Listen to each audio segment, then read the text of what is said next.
पोगरिया वाला भाई है तरीके ने तो जब होखे तो जोर से हो आना तो होखे में मत करे एक बार होखे बड़ी लफुआ ने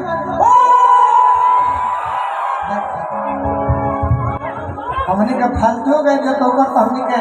हेड मास्टर हो गए अरे तो पिया या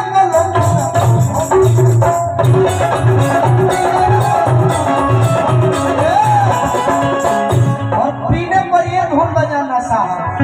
बैंजू वाले अंकल हे राजा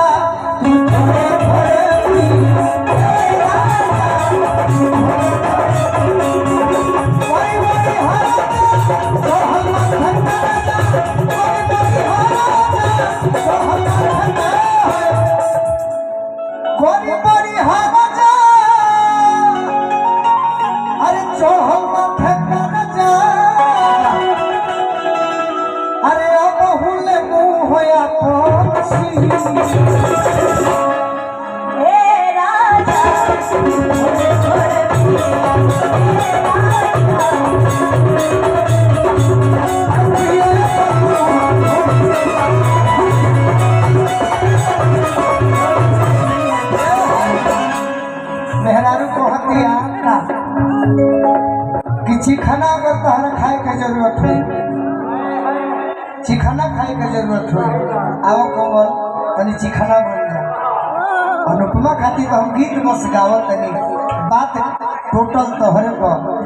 बिगड़ जाए कहत या लइके मेहरानी अरे कि पिक्चर के मजा ले ला खूब तोरो कोच के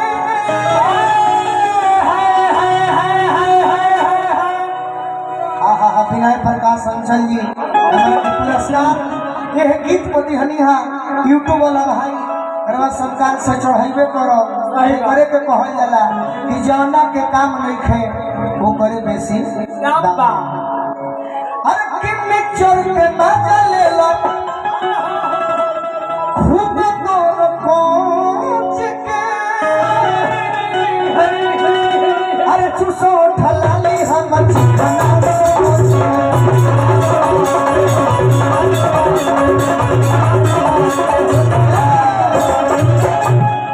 सब हम को के छोड़ देले बने अनुपमा ये संगीत गा के हम छूट चुका है बाकी ये तो पुरान हो गए बाबू जब कबे गौरी मेहरा को कह दिया देखो तू बुरा चल मनी हो हमनी के वो खिलाड़ी हो जा कि मैं पिच पर राउंड के अब स्टेडियम में खेलता नहीं है ना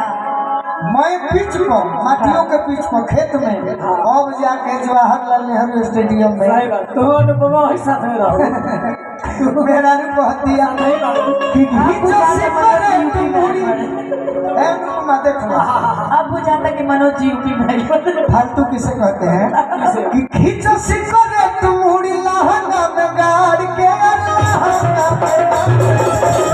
ये बोलो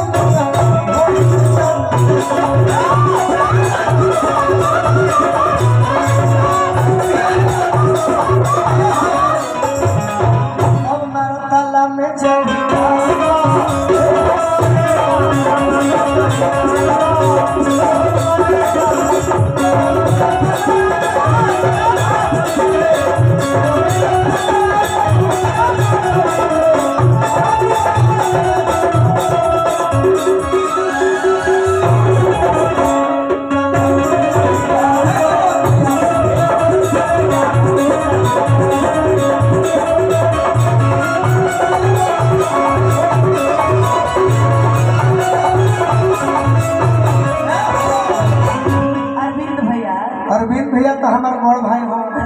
आज पूर्वी निर्गुण ना सुनने के मिली साहब अरे की भट्टी हरो मेहरा ने कह दिया कि ढेर लफुआ के फिर में ना अंजनिया बोल के लफुआ ओकरा फिर में नहीं रहे ढोलन भाई ढोलन अंकल कि भट्टी हरा के ना हो भरोसा अल्लाह होई भोटर जाऊ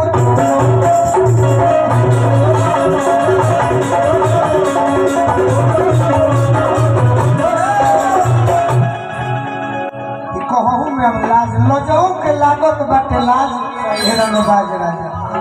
कि भट्टी भट्टी हारा के न करी हो भरोसा होई भोर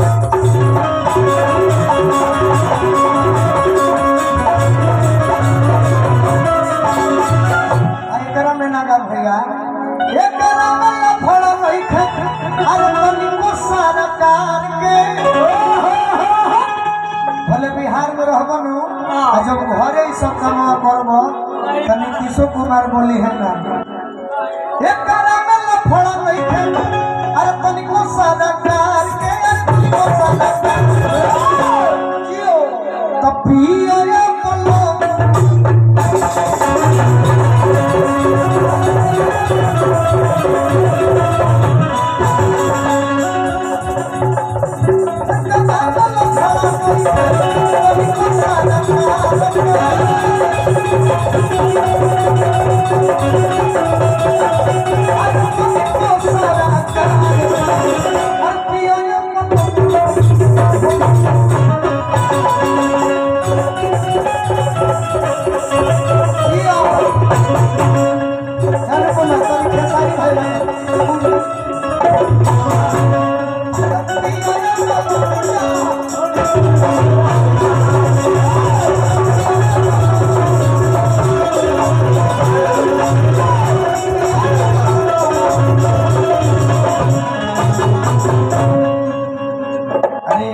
स्वामी